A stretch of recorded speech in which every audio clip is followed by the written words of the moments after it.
अब episode number 3 में हम देखते हैं कि इंस्पेक्टर जयंत इन 3 लड़कों के मर्डर केस में औरोबिंदो को अरेस्ट करके थाने में डाल देता है और थाने के अंदर से पूछताछ करने लगते हैं और इसको बोलते हैं कि अब तुमको ये कबूल करना होगा कि उन 3 लड़कों के गुप्त अंग को काटकर तुमने ही उनको मारा है।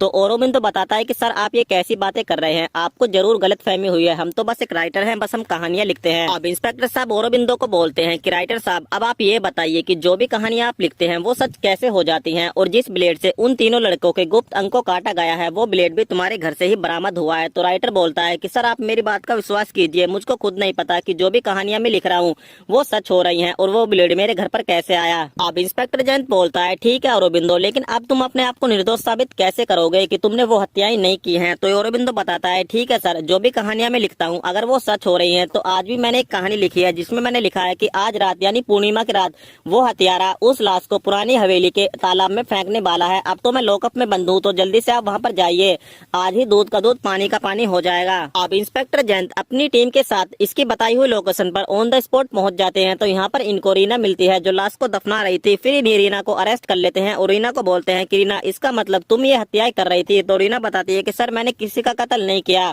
मुझको तो सिर्फ इन लाशों को दफनाने के पैसे मिलते हैं। तो ये पूछता है लेकिन वो पैसे तुमको कौन देता है। तो रीना बताती है कि वो पैसे मुझको एक लड़का देता है जिसका नाम औरोबिंदो है, जो जनानी टाइप का दिखता है। अब जैसे इसके सामने औरोबिंदो को लाया जाता है तो ये इसको पहचानने से इनकार कर देती है और ये बोलती है कि सर ये वो लड़का नहीं है जो मुझको लाश को दफनाने के पैसे देता है। अब इंस्पेक्टर जयंत औरोबिंदो को तो छोड़ देता है, लेकिन पूछताछ के लिए रीना को अभी लॉकअप में ही रखता है। फिर इन्वेस्टिगेशन जारी रहती है और इन्वेस्टिगेशन के चलते हुए अब इंस्पेक्टर जयंत को इस हॉस्पिटल पर शक जाता है जिसकी दूरी पुराना तालाब से सिर्फ 1 किलोमीटर होती है और इंस्पेक्टर जयंत को पक्का शक हो जाता है कि कातिल जो भी है वो इस हॉस्पिटल के अंदर ही है। और दोस्तों कहानी का जो एपिसोड नंबर 3 है वो यहीं पर समाप्त हो जाता है।